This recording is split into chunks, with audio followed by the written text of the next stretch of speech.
Oke, salah satu tempat kongko yang menurut gua ini anak mobil banget, dan lo yang apalagi suka sama mobil gitu ya, Dream Cafe. Ini jujur aja, ini sebenarnya udah lama kafenya, tapi gua baru sekarang kesini dan kita bakal cari tahu di dalam tuh ada apa aja dan kita bisa eksplor apa aja sih gitu ya. Gue penasaran nih. Dream Cafe sendiri itu merupakan kafenya Honda, makanya di bawahnya udah powered by Honda. Jadi mungkin di dalamnya tuh penuh dengan nuansa-nuansa Honda yang gue yakin bukan cuma mobil-mobil yang biasa kita di jalanan ya, tapi mungkin mereka punya sesuatu yang memang ketika lo makan, lo nongkrong, lo santai, lo bisa sambil nikmatin masterpiece dari Honda. Makanya biar nggak kelamaan, kita langsung coba masak yuk. Ada apa aja di dalam yuk.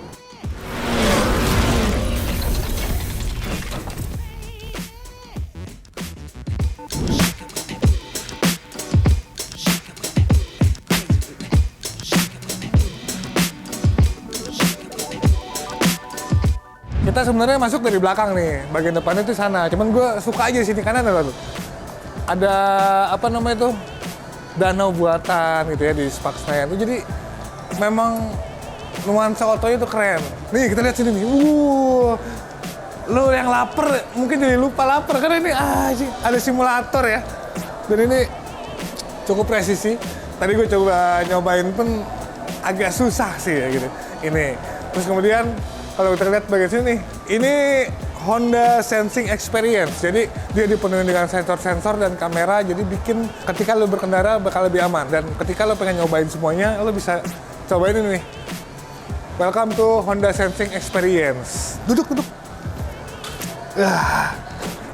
Ini joknya jok mobil Honda, setir Honda, ada pedal shiftnya, bahkan ada start engine. Dan di sini layarnya juga ngelengkung, jadi gue yakin lo bakal banyak dapat experience soal apa sih Honda Sensing itu gitu. Seberapa aman sih, seberapa canggih, ya mungkin di sini ya gitu ya. Oke, kita coba lanjut lagi nih. Ini Honda WRV tipe E nih, dan dia manual yang paling baru. Dia yang dikeluarkan oleh Honda, tipe manual dari Honda WRV. Lanjut, ini buat kafenya, coba silakan dilihat aja mau pesan. Oke, jadi bener-bener memang Dream Cafe. Dan gue suka tuh kayak yang signature gitu ya, namanya kayak VTEC Tour Brew. Ada sensing ACC juga tuh. Itu kopi, pokoknya semuanya base kopi ya.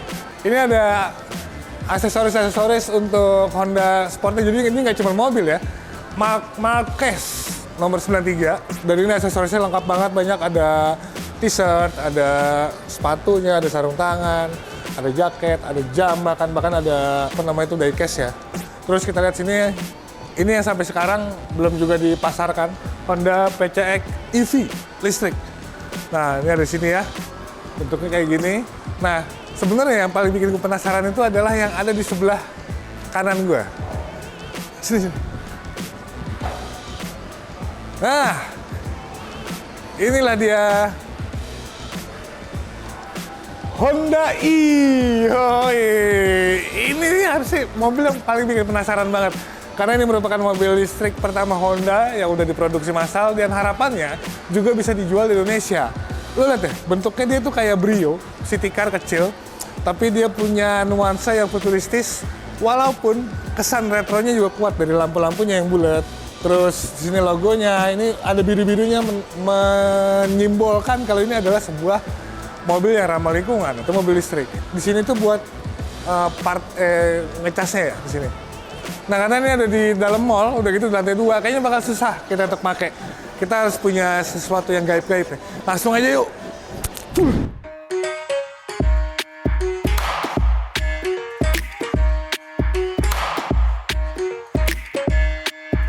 Inilah dia Honda E. Ini adalah mobil listrik pertama Honda yang akhirnya bisa dijual di pasaran, walaupun sayangnya belum bisa masuk ke Indonesia. Ada sejumlah pertimbangan dan juga faktor tertentu yang bikin mobil ini tuh masih belum bisa dijual secara resmi di Indonesia. Tapi bukan berarti kita nggak bisa nyobain, karena udah lihat tampangnya yang ternyata ini lucu banget, imut banget. Kita bakal cari tahu apa aja sih enaknya pakai mobil ini untuk harian. Jangan lupa like dan subscribe, tonton terus videonya. Oke, pertama kita bakal lihat tampilannya yang ini sangat menarik banget. Apalagi kalau di jalanan, pastiin orang-orang pasti bakal ngelihat mobil selucu ini, seimut ini. Dan mobil ini juga udah nggak ada suaranya karena ini mobil listrik. Kita tampangnya, dia tuh terinspirasi dari Honda Civic yang generasi pertama. Jadi kalau misalnya nuansa retronya tuh kelihatan banget. Mulai dari lampu utamanya yang serba membulat, walaupun ini semuanya udah full LED dan dia udah pakai proyektor. Terus grillnya juga dibikin warna hitam piano black.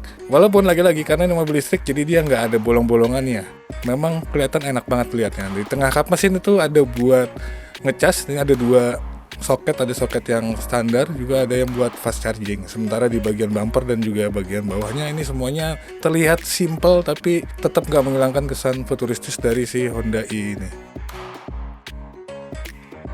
Nah, di bagian samping ada pelek 16 inci. Ini juga warnanya langsung dilabur warna hitam dengan multi-spoke yang gue lihat ya cukup proporsional dengan bodi secara keseluruhannya. Terus tadi yang gue bilang di sini nggak ada spionnya nih. Dia pakai kamera. Nah, ini konon katanya itu jadi salah satu faktor kenapa mobil ini belum bisa dijual di Indonesia karena terkait dengan regulasi kelengkapan kendaraan untuk bisa layak dijalankan di jalan raya. Nah, tapi uniknya lagi, untuk mobil sekecil ini dan Honda, ya dia udah punya frameless di semua jendelanya. Kemudian kita lihat di tuas buka pintunya juga ini cukup unik, dia dibikin kayak terintegrasi sama bodi. Ada beberapa cara untuk bukanya, bisa pakai remote, bisa dipencet langsung di depannya. Jadi ini juga bikin tampilannya jadi lebih clean. Begitu juga di bagian belakangnya, jadi kalau misalnya kita lihat ini seolah-olah kayak mobil 2 pintu, padahal dia ngumpetin si handle pintunya ini di bagian pilar. Nah, di bagian belakang ini juga sama, dia tetap menampilkan nuansa retro dan modern sekaligus. Lampunya juga dibikin bulat-bulat dan juga ada piano black yang kayak grill. Jadi kalau misalnya orang nggak tahu, ini bagian belakang dan depannya tuh bisa sama-sama kayak depan. Jadi ini kayak lokomotif kereta. Cara harmonis ini bikin tampilan mobil itu jadi lucu, menggemaskan, tapi juga terlihat futuristis. Nah, sementara untuk bagasinya namanya juga mobil kecil, jadi ya tersedia ruang yang sebenarnya ini nggak pas-pasan banget. Ini juga cukup gede untuk bisa naruh tas yang sedikit lebih besar. Tapi memang di sini udah ada baterai ya di bagian bawahnya, jadi dia juga space-nya cukup terbatas. Nah, di sini udah ada chargeran yang dikasih berdasarkan dari paket pembeliannya. Nah, ini yang nggak kalah menarik. Jadi tadi gue bilang, kap mesin ini bolong cuy. Karena tadi ada ini ya, tadi yang gue bilang buat ngecas di sini ya. Dan di bawahnya ada langsung ini, dia tetap pakai aki nih, tetap ada aki, walaupun tetap ada baterai juga di belakang taruh ya. Dan ini banyak banget kabel-kabel, ini beneran menurut gue rumit banget. Yang biasanya kita bisa ngeliat ruang mesin gitu ya, sekarang ini beneran kayak semuanya motor listrik gitu ya. Nah, dia punya kapasitas baterai itu sekitar 35 Ah ya. Itu bisa bikin mobil ini melaju sampai sekitaran 220 km. Memang ini menurut gua kurang jauh ya. Misalnya kita bandingin sama Wuling Air EV lah gitu, yang sama-sama mungil gitu. Itu bisa sampai 300, ini cuma 220. Cuman memang dikompensasikan sama dia punya tenaga yang lebih besar gitu. Kalau misalnya kita bicara torsinya ini sampai di atas 300 Nm. Untuk mobil sekecil ini dengan torsi yang di atas 300 itu beneran bakal nendang banget harusnya gitu, karena kan dia direct shifting gitu ya, jadi dia nggak punya transmisi, langsung gitu. Nah, di dalam kabinnya ini juga sama kayak bagian eksteriornya, jadi kita bakal menemukan 2 nuansa di dalam satu ruangan. Gue suka banget sama nuansa retronya. Kalau misalnya kalian perhatiin, ini dashboard itu mirip sama mobil-mobil jadul Honda di era 80-90an ya. Udah gitu ditambahin sama aksen-aksen kayu kayak gini. Yang gue suka ini aksennya juga nggak norak ya. Kalau biasanya tuh kayak lebay gitu, ini beneran seperti kayu walaupun ini plastik. Udah gitu dilengkapin sama tombol-tombol fisik di bagian atasnya. Nah, terus sirkulasi AC-nya juga ini beneran kayak mobil jadul banget. Tapi yang bikin mobil ini tuh jadi lebih terlihat futuristis adalah adanya 1, 2, 3, 4, 5 layar di bagian dashboardnya. Mulai dari kaca spion di kanan dan kiri, kemudian di bagian sebelah kanan itu ada MID, di tengah itu buat infotainment dan buat informasi-informasi serta data-data yang disediain seputaran dari mobil ini. Lengkap banget coy.